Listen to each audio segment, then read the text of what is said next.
오늘 우리가 함께 읽은 그 요한복음 14장에 있는 본문 말씀은요, 예수님께서 제자들에게 설교하신 것 중에서, 말씀하신 것 중에서 우리가 소위 고별 설교다 그렇게 부르는 고별 설교의 시작입니다.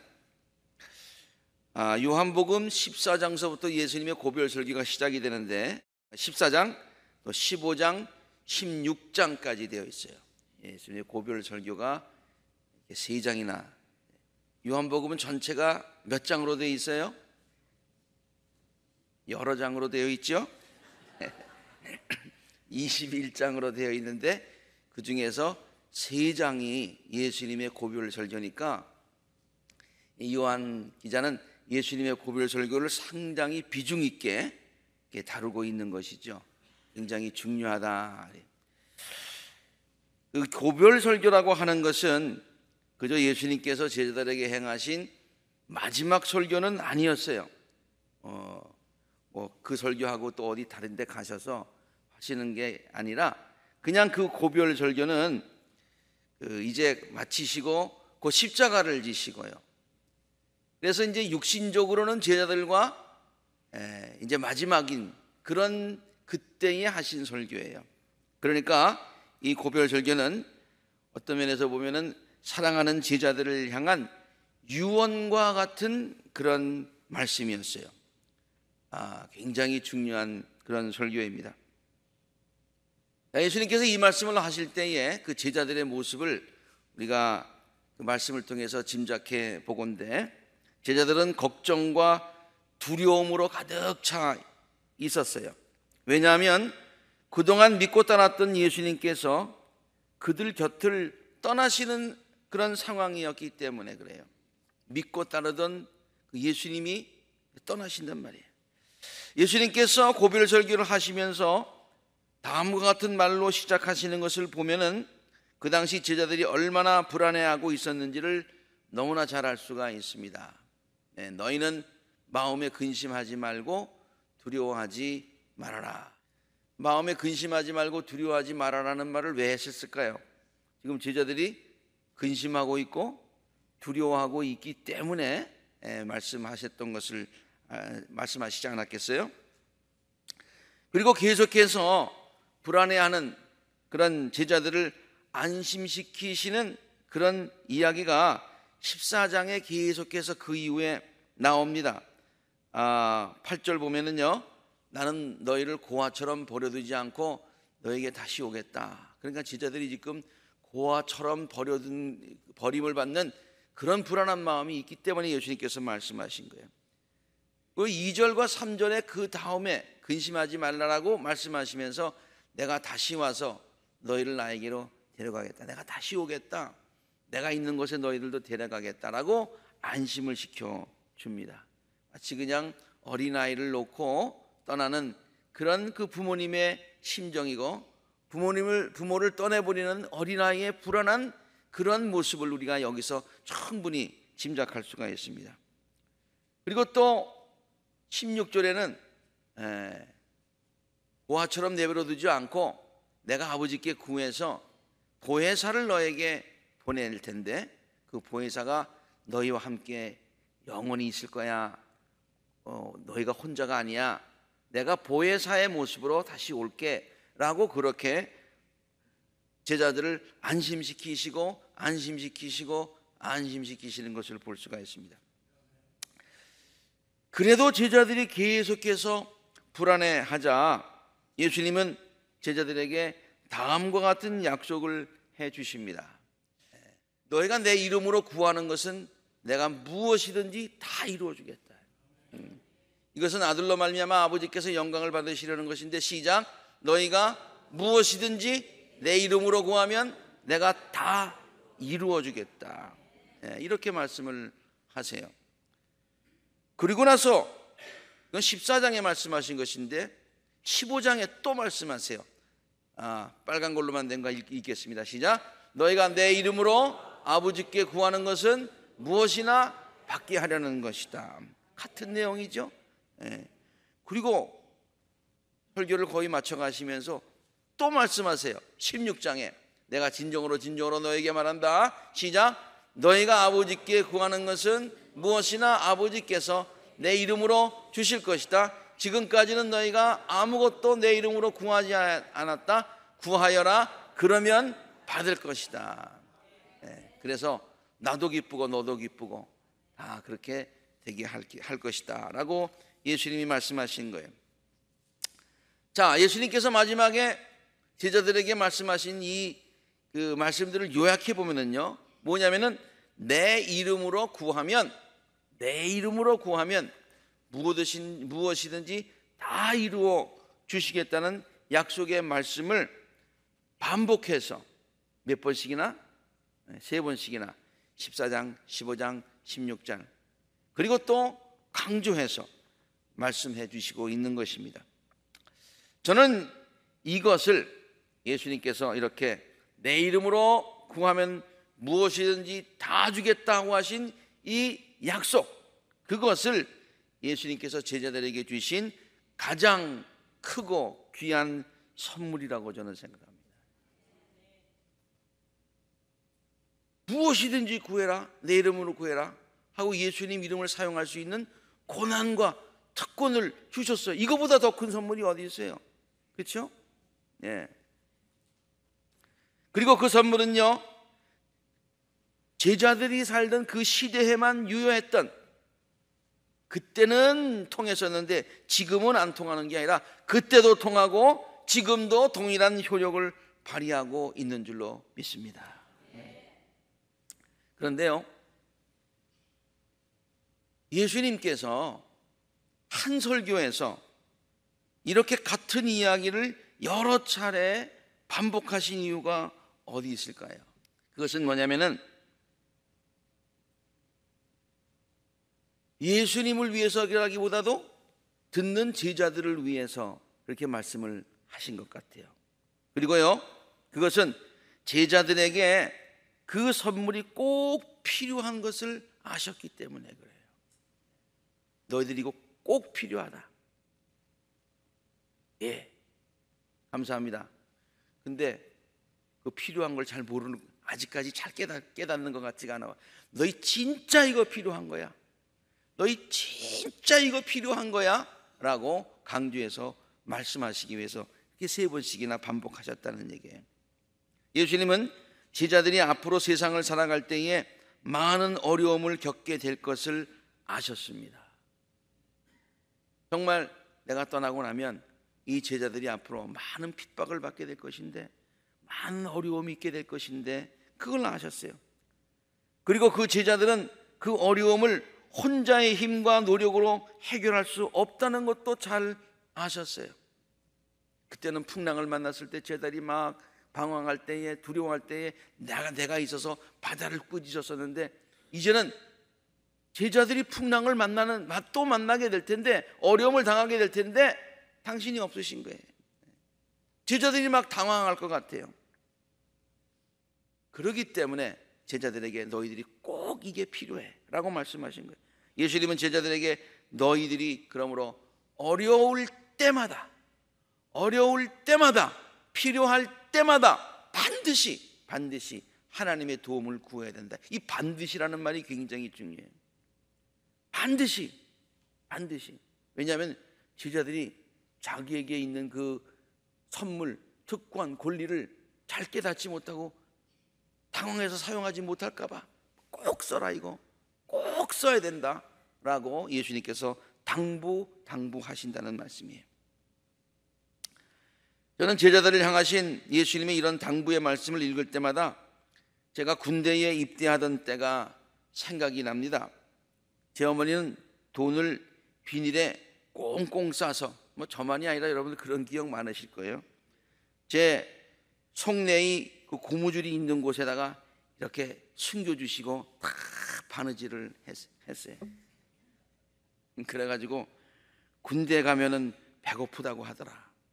또 비상금이 꼭 필요하다고들 하더라. 그때 배고파하지 말고 당황하지 말고 이걸로 꼭 사 먹고 꼭 써라. 괜히 아끼느라고 배굶지 말고, 이렇게 말씀하시요. 예수님의 심정이, 제자들을 향한 예수님의 심정도 이런 것이 아니었을까. 꼭 써라. 너 이거 너에게 꼭 필요한 거야. 아니, 반드시 필요할 거야. 그때 꼭 써, 꼭 써, 꼭 써. 그런 얘기. 제가 그래서 이렇게 한번 말을 풀어봤습니다. 세상 살다 보면 어려움을 많이 겪게 될 거야. 그때마다 혼자 힘들어하지 말고 내가 너에게 선물로 준 약속을 꼭 기억하고 그것을 꼭 사용하도록 하여라.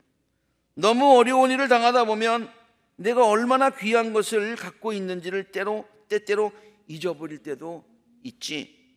그래서 내가 여러 번 강조해서 너에게 말하는 거야. 그거 기억하고 써. 너에게는 내가 준 귀한 선물이 있음을 기억해라. 그것이 얼마나 귀하고 강력한 능력이 있음을 기억하거라. 내가 다시 한번 너에게 말한다. 내 이름으로 무엇이든지 구하거라. 그러면 내가 다 이루어 주겠다. 괜히 그 선물 아끼느라고 고생하지 말고, 그 선물은 여러 번 쓴다고 효력이 없어지는 것 아니야. 또 큰 것만 구할 때 써야 되는 것도 아니야. 무슨 일을 당하든지 작은 일, 큰 일 언제든지 마음껏 사용할 수 있는 거란다.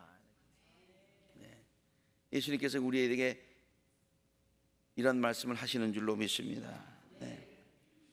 두 번째로 예수님께서 제자들에게 그 귀한 선물을 마음껏 사용하라고 반복해서 강조해서 말씀하신 또 하나의 이유가 있는 것 같아요. 그러니까 예수님의 마음이 무엇일까라는 그런 마음에서 한번 묵상을 하다가 이런 생각을 했어요. 혹시라도 제자들이 하나님께 무엇인가를 간구해야 될 때에, 필요할 때에 필요한 것은 있는데 간구는 해야 되겠는데 자신들의 자격을 생각하면서, 야,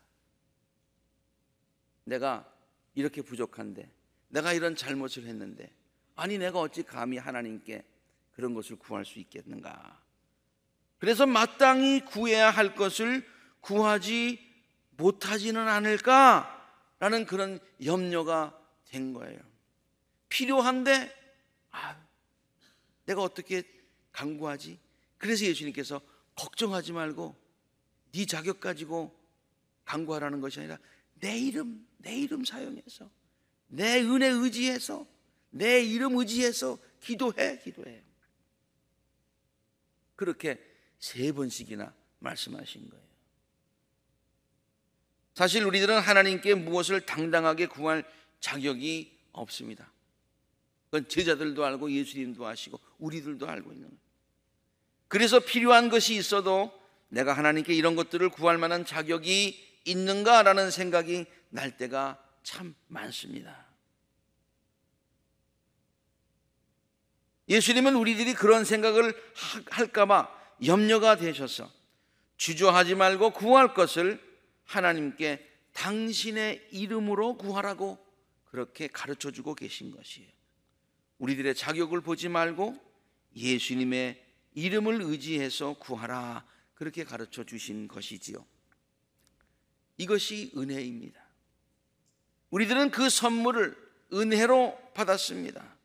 그러므로 우리들이 그것을 사용할 때에 우리들의 자격을 따지지 않아도 됩니다. 감사함으로 사용하면 됩니다. 어떻게 사용하라고요?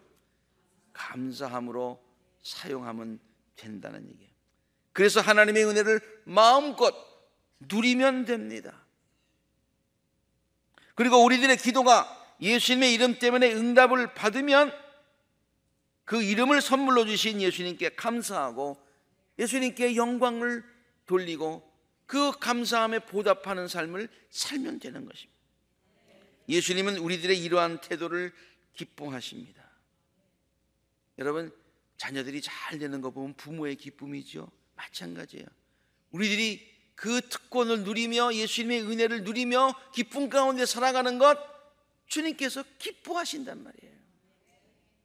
그래서 우리 보고 꼭 써라, 그거 꼭 써라, 마음껏 써라. 네 자격 생각하지 말고 감사한 마음으로 써라. 예수님께서 마지막 유언적인 설교에서 여러 차례 제자들에게 이렇게 말씀하신 이유가 바로 여기에 있지 않나 한번 묵상해 보았습니다. 예수님의 이름으로 드리는 기도에는 큰 힘이 있습니다. 제가 맨 처음에는 예수님의 이름으로 드리는 기도에는 큰 힘이 있는 줄로 믿습니다. 그러다가 아니, 그것은 팩트니까, 진리니까 그냥 힘이 있습니다, 그렇게 쓴 거예요. 설교 준비할 때 이렇게 그냥 단어 하나하나 하는 것도 신경을 쓰는 거예요. 예? 큰 힘이 있는 줄로 믿습니다가 아니라 큰 힘이 있습니다. 있습니다. 믿습니까? 네. 왜냐하면 예수님의 이름에 큰 능력이 있기 때문에 그래요. 예수님의 이름으로 기도하는 거기에는 큰 힘이 있는데 왜? 예수님의 이름에 능력이 있기 때문에. 구약에 보면은 느헤미야라고 하는 사람이 있죠. 예루살렘 성벽을 재건하기 위해서 이제 술관원으로 있다가 이제 예루살렘에 가지 않습니까? 근데 그가 섬겼던 아닥사스다 왕이 그의 이름으로 된 친서를 그에게 써서 줍니다. 친서를 쓰는 거예요. 사랑하는 신하가 이제 멀리 떠난다니까 염려가 돼서 써주는 거예요. 왕의 친서는 큰 힘을 발휘했어요. 느헤미야가 그 친서를 가지고요, 그 예루살렘 팔레스타인 지역에 있는 그 주위에 있는 총독들에게 보이는 거예요. 왕의 친서를 보이는 거예요. 그러면 느헤미야가 성벽을 건설하는데, 재건하는데 필요한 모든 물자를 그냥 막 주는 거예요. 만약에 느헤미야가 가가지고 주시오 그러면 너 지금 제정신이냐? 그렇게 얘기할 거예요. 네가 무슨 자격으로 나한테 그런 걸 요구하냐? 그런데 친서를 딱 갖다 드리려니까 물어보지도 않아. 무조건 내줘라. 왕의 이름으로 된 친서도 이렇게 큰 위력을 발휘하거늘 하물며 예수님의 이름으로 간구하는 기도야 얼마나 더 큰 힘이 있겠습니까? 아멘. 이런 의미에서 예수님의 고별 설교는요, 매우 중요한 그런 설교입니다. 왜냐하면 예수님은 그 설교를 통해서 우리들에게 하나님께 기도드리는 획기적인 방법을 가르쳐 주셨기 때문이에요. 제가 획기적이라고 하는 말을 쓴 이유는 그전에는 그런 방법이 없었어요.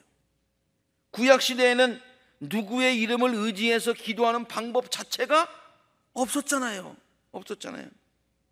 부족한 인간이, 죄 많은 인간이, 흠 많은 인간이 거룩하시고 초월하신 하나님께 직접 나아갈 수가 없어서 이름조차 부르지 못하는 그때 아니었습니까? 그래서 제사장이라고 하는 그 제사장, 사람은 부족하지만 제사장이라고 하는 성직을, 그 오피스를 가진 사람들에게 기도를 부탁을 했던 거예요. 그런데 예수님의 고별 설교를 통해서 기도의 새로운 방법, 그전에는 그런 게 하나도 없었어요. 그런데 새로운 방법, 그리고 확실한 방법을 제시해 주신 것이에요. 새롭다, 획기적이다 라는 말을 영어가 뭘까?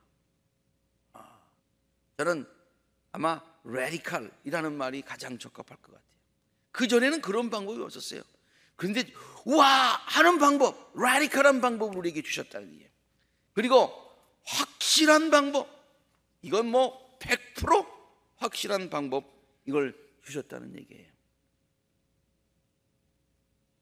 예수님의 이름을 의지하여 드리는 기도의 방법은 정말로 획기적인 기도의 방법이었어요. 그전에는 그런 방법이 없었고, 그런데 누구나 하나님께 직접 드릴 수 있는 기도의 방법이 어떻게 돼요? 제사장을 통해서, 누구를 통해서 이렇게 드리는 방법인데, 이제는 예수님께 우리 모두가 누구든지 직접 드릴 수 있는 방법이라니까요. 이게 얼마나 획기적인 거예요. 너무나 획기적이니까 사람들이 잘 믿지 못하고요, 진짜 그래도 되나? 그러고서 그 이후에 나중에 교회 역사를 보면은 가톨릭 교회가 그래도 우리가 좀 부족한데 우리가 어찌 감히 이래가지고 자꾸 뭘 덧붙였잖아요. 예수님께 직접 드리지 못하고 말이야 통해야 되는 거 아니야? 공적이 많은 성자들의 업적을 우리가 좀 빌려서 기도해야 되는 것 아니야? 요셉에게 기도하고 뭐 누구에게 기도하고 뭐 그렇게 기도해요. 종교개혁에 관한 이야기들을 읽어보니까 마틴 루터는 법과를 공부할 때에 이제 큰 어떤 사건을 경험하고서 이제 수도사가 되는데, 그 수도사가 되는 그 사건이 벼락이 치는 그런 사건이었어요.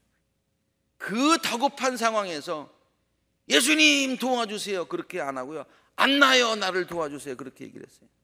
안나요. 안나는 누구냐면은 예수님의 어머니의 어머니야. 예수님께 우리가 어떻게 감히 나가냐?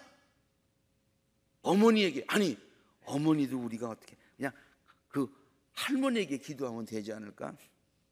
안나에게 기도했어요.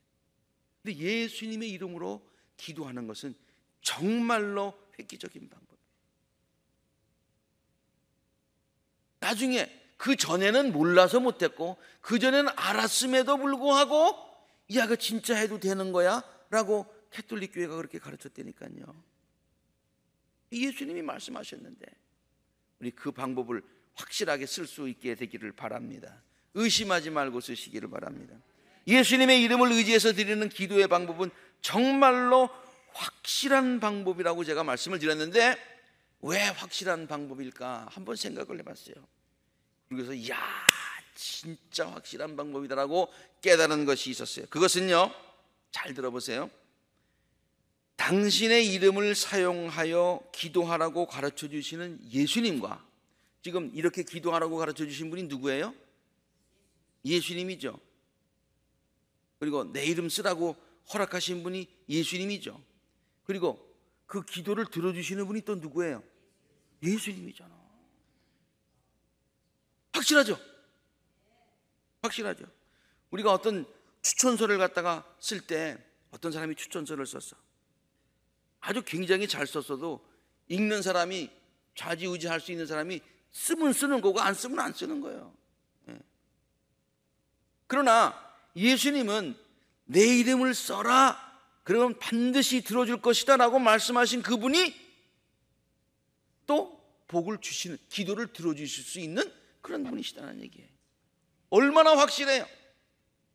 이것은요, 구태여 삼위일체의 교리를 가지고 설명하지 않더라도 예수님이 이름을 쓰라고 하신 그 예수님이 바로 하나님이시다, 이런 삼위일체 교리를 따지지 않더라도 고별설교에 나오는 다음과 같은 예수님의 말씀을 보면 이 사실을 쉽게 깨달을 수가 있습니다. 자, 보세요. 너희가 내 이름으로 구하는 것은, 너희가 내 이름으로 구하면 누가 이루어주겠다? 안 보여요? 다시 한번 읽으시. 누가 들어주겠다? 내가 들어주겠다. 내가 들어주겠다. 너희가 무엇이든지 내 이름으로 구하면 누가 들어주겠다? 내가 들어주겠다. 확실하잖아요. 확실하잖아요. 얼마나 획기적이고 얼마나 확실한 기도의 방법입니까? 그러므로 우리들은 어려움을 당할 때마다 예수님께서 우리들에게 선물로 주신 것을 자신 있게 사용할 수 있어야 되는 것이죠. 예수님의 이름을 의지해서 무엇이든지 간구해야 합니다. 우리들의 자격을 생각하며 움츠려 있지 마시기 바랍니다. 자신감을 가지고 예수님께서 우리들에게 주신 특권을 감사함으로 사용하시기 바랍니다. 그렇다고 뻔뻔해져라, 그런 얘기는 아니에요. 우리들의 부족함보다 훨씬 더 크신 하나님의 사랑을 믿어라, 그런 얘기예요. 우리들의 부족함보다 그것을 용서하시고 용납하시고 커버하시고 이해해 주시는 그 하나님의 사랑이 훨씬 더 큰 것을 깨달아라, 그런 얘기예요. 어차피 우리가 하나님의 큰 자녀가 되었고요, 구원을 받게 된 것도 우리들의 자격이 아니라 전적으로 하나님의 은혜가 아니었습니까? 예수님께서 우리들에게 주신 특권도 마찬가지입니다. 이것도 구원받은 하나님의 자녀로서 이 세상을 살아갈 때에 주님의 은혜를 의지하면서 반드시 성도들이 써야 하는 것이죠. 그것을 쓸만한 자격이 있는가를 따질 만한 사실 여유는 없습니다. 당장 필요하기 때문입니다. 그러므로 당장 쓰시기 바랍니다. 항상 쓰시기 바랍니다.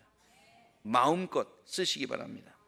그리고 하나님의 놀라운 은혜와 축복을 누리시고 문제 많은 세상에서 승리하며 살아가실 수 있는 우리 복된 아굴라 재단의 모든 성도님들이 되시기를, 우리들을 사랑하셔서 가장 귀한 당신의 이름을 우리들에게 선물로 주신 예수님의 이름으로 축원합니다.